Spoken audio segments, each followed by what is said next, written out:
Foundation তাহলে কয় ধরনের হয়? একটা হচ্ছে ওয়াটার বেসড, একটা সিলিকন বেসড, একটা হচ্ছে ক্রিম বা অয়েল বেসড। আচ্ছা ওয়াটার বেসড মানে লিকুইডটা বুঝতেই পেরেছিস ওয়াটারের মতো হবে, ওটা কিসে যাবে? For oily skin. Water base যেগুলো হবে সেগুলো অয়েলি স্কিনে যাবে, কারণ যদি সেটা ক্রিম ফর্মে হতো বা অয়েল ফর্মে হতো তাহলে কি অয়েলি স্কিনে যেত?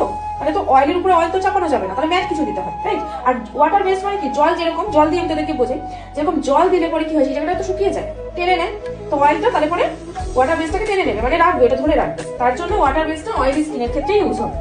এবার সিলিকন বেসড একটা রয়েছে, সেটা অল স্কিন টাইপ, মানে ওটাতে কোনো এরকম নেই ড্রাই স্কিনে যাবে বা অয়েলি স্কিনে যাবে, ওরকম কোনো ব্যাপার নেই, ঠিক আছে?